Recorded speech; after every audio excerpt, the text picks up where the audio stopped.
北京这小区没通地铁的时候卖168万，买房人都排着队。现在地铁通了，商圈也成熟了，55万却没人要了。你说这是咋回事呢？北京这小区，我哥们儿17年买的这栋楼168万，我家21年买的这栋楼98万，昨天我客户买的这栋楼58万了，太扎心了啊！很多人预计疫情解封之后的中国经济会报复性回升，但是从2023年到现在2年都过去了，经济不但没有回升，反而是加速下滑。尤其是中国房地产市场情况越来越糟糕。今年1月份，大陆房价继续下跌，连北京房价也腰斩了。不少居民在社交媒体上诉苦，因失业生活困难无奈卖房，但房价暴跌造成亏损严重，变成了竹篮打水一场空。今天呢，我们就来聊一聊北京房价暴跌的这个话题。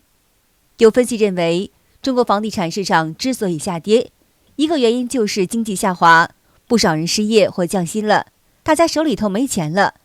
那么第二个原因就是民众没有信心了。以前大家都认为买学区房以后还会涨价，还能够升值，但现在民众不再相信房子能够保值了，因此造成北京等多地房价暴跌。现在北京的房价真的是刹不住车了啊，跌的刹不住了。我们这个在2017年买的这个房子，最近我们打算置换来着，结果一问已经跌去一半了啊，腰斩了，直接腰斩了。打工人辛辛苦苦挣的钱就这么着没了，然后现在每个月还得接着还着房贷。北京买房2年跌了快100万，我们后悔吗？22年我们开始了看房之旅，一开始也考虑买学区房，就先去看了海淀4环的一套学区房，50平左右的2居室，总价530多万，算下来均价有10万一平了。对口的是一个2流2类的小学，是牺牲居住体验买个学区房，还是选择一个大平米的非学区？我们最后选择了后者。22年12月份，我们买了现在住的房子，那年的房价还是处于一个高点，大家都在讨论23年初疫情解封后房价会大涨，加上我们已经看了将近1年的房子，也决定下手了，以546万的裸房价买下了位于5环的一套102平米的大2居，后期加上中介费和各种税费，下来得有小600万了。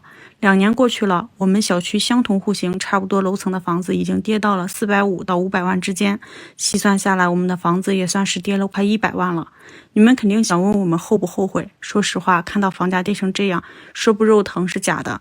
不过看看当下的房子，我们一家5口可以住得很舒服，孩子也有地方跑跳，也知足了。北京的房价跌得真是太狠了。我朋友昨天跟我说啊，他说他把通州那套房子给卖了300万。听到这个价格啊，我替他的心都要碎了。你要知道啊，去年同期啊，他楼上跟他同样的面积、同样户型大小的房子，人家卖了450多万了。也就是说啊，不到1年的时间，150来万就这么蒸发了，就这么没了。我朋友啊是那种平时啊去再远地方，他都要坐公交车啊，绝对舍不得打车的人。150来万啊，说没就没了。我觉得他一定也是非常心疼的。你说现在吧，赚钱这么难，在北京买套房子啊，也不是特别容易的，想想都心酸。朋友们，我现在心里特别难受。昨天晚上跟我媳妇又吵架了，我们俩原本在商量要不要真的把房子卖掉，后来又聊到了我原生家庭的问题，后来说着说着就吵了起来，整得我丈母娘跟老丈人都没有休息好。其实我心里特别难受。昨天晚上后来哄我儿子睡觉的时候，我一边给他讲着故事，我一边也哭了。我觉得自己特别失败。来北京这10多年，混了这10多年，年轻的时候我也曾意气风发过，也曾想着干一番事业，将来给老婆孩子提供一份很好的生活。可是到现在呢，美好的生活没有，还欠着一屁股外债。其实有时候我媳妇跟我吵架，我特别能理解她。站在她的角度，我作为她的老公，作为一家之主，本来应该把家给支撑起来，可是现在不仅没有，好多地方还需要她去操持。这位博主说，这些年他丈母娘和老丈人生活上给予他们很多照顾，不仅帮他们看孩子，还给他们提供金钱上的支持。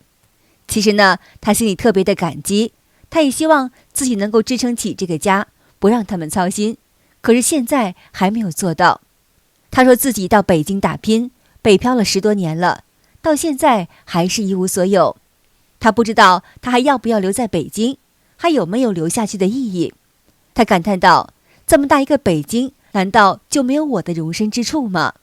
你们知道北京的房子跌了多少吗？今天来说说我心酸的买房故事吧。我跟我老公省吃俭用在北京过了将近10年，并且是卖了河北的房子才凑够交北京的首付。去年河北的房子挂牌出售的时候，房价就已经开始下跌了，一套100万的房子大概跌了5、6万。一方面我着急用钱买北京的房子，另一方面我眼看着它在贬值，我就觉得那个房子有必要尽早出手，要及时止损。在我挂牌4个月之后，我果断降价，低于市场价4万块钱出手。在我降价的当天，就有人订了这套房子。卖房的当月，我就买了北京这边。我坚决认为，在北京买的房子一定不会降价。虽然在5环，但是它进地铁、进小学，周边配套齐全，带电梯，户型也是宜居市里难得的南北通透黄金楼层。我理所当然地认为，这套房子最起码是保值的，甚至还有可能会升值。可是人算不如天算，300万的房子跌了将近30万了。中介说我们小区还算好的，周边的老破小降价都没有人要。30万是什么概念呢？在我们老家种1亩地的玉米可以挣1000块钱，30万就相当于种了3000亩地的玉米。房价现在还在跌，我真的害怕它有一天把首付都给跌没了。作为一名普通的房奴，我只觉得很心酸。老公3个月没发工资了，现在又失业了，我们每个月还要还3000块的房贷，同时还有2个儿子要养，于是他产生了卖房的念头。虽然他现在也在送外卖，每天也有200块左右的收入，但是听老员工说这个月是旺季，每天的订单还比较多一点，等到过了年订单就会减少了，一个月也就3、4千块钱。这样一算，一个月的工资只够还房贷，我们的生活费可要怎么办？他说把房子卖了，我们可以在这里租个房子住，这样压力就会减少很多。可是我坚决不同意，这套房子是我们结婚15年省吃俭用从牙缝里一点一点攒出来的，现在就这样卖掉，我真的是不甘心呀。可是又有什么办法呢？却不知老公偷偷背着我已经去找了房屋中介，和中介人员聊了很多，回来却一句话也不说，满腹心事的坐在那里。我问他也不回答我，就算他不说，我也知道现在经济下行，房价一直在下跌，现在卖的话肯定亏很多。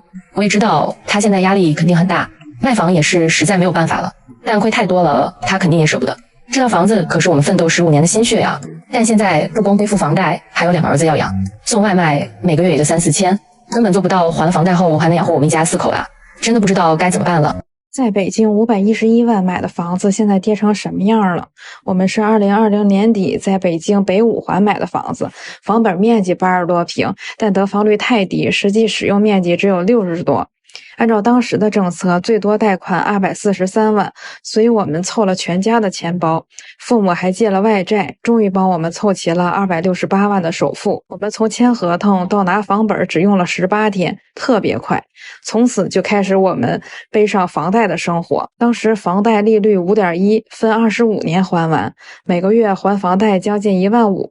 我和老公的公积金加上每月收入勉强够生活。前段时间我同学说想买房，让我帮打听一下我们小区现在什么价位。我打开贝壳 APP， 心都凉了。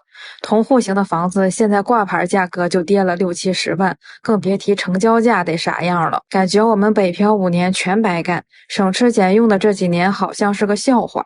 果然在一个快速下降的电梯里，怎么折腾都是徒劳。现在我们的目标就是争取早点还完房贷，少给银行付些利息。千万别买房，现在谁买房谁就是大冤种，房价还会继续下跌，会一直跌，跌到白菜价。现在你们所看到的各大售楼处排队买房的全都是假象，那些都是开发商花钱雇来的群众演员，一天300、500的，所以大家不要买房。你们身边卖房子的和你们说抓紧买房，再不买房房价就要大涨的这些中介全都是忽悠人的。房价要上涨，他们干嘛不自己买呢？这么好的赚钱的机会，他们凭什么告诉你们呢？所以千万别着急买房，等房价真像马云说的跌到白菜价的那个时候再买。北京房价跌最惨的小区，一个是望京的金茂府，另外一个就是恒昌花园。望京这个金茂府啊，它是望京的一个高档小区。在2023年的时候，5月份了，一套3居室的成交价直接飙升到3185万。但是同样到了2024年12月份的时候，同样的户型，同样的房子，它成交价直接降到了1982万，也就是跌了1203万啊！这是普通人得干多少年不吃不喝才能攒够1200多万的。另外一个恒昌花园呢，它是广安门的一个新小区。在2023年1月份的时候，一套大4居的成交价是1850万。达到9万6一平，但是到了2024年年底呢，成交价直接降到1058万，合到单价是6万8一平，也就是直接跌了将近800万呢。博主安妈在北京海淀区北5环外有一套老破小的房子，当初呢，她花了650万买的。老破小是指那些设备老旧、居住空间狭窄的房子。这些住宅广泛存在于各个城市，尤其是老城区。在北京，有的老破小房子由于地段好，是学区房，很受学生家长的青睐，因此价格也不低。650万买的老破小终于卖了，资产被收割，亏了多少？42岁，癌症，离婚，损失了10几年辛苦打拼的积蓄，现在又面临失业，还负债350万。变卖房产，结束北漂是唯一自救之路。儿子16年12岁买的海淀区北五环外的老破小，首付300万，贷款了342万。买这个房子呢，主要是考虑孩子以后上学能够一步到位。还了快8年的房贷，大约160万，但是本金只还了50万，其中110万是利息。去年4月份的时候还能卖到720万，但是后来一路下跌，因为我们房子是回迁房，下跌幅度更大。今年的话，售价在480万到600万之间都有。我们的房子是挂了有半年，然后最终是580万，去除中介费和保证金，其实也就572万，大约损失了190万。好的，今天就和大家聊到这儿了，请您记得点赞、订阅、留言，并且分享给您的朋友们。感谢您的支持，我们下期节目再见。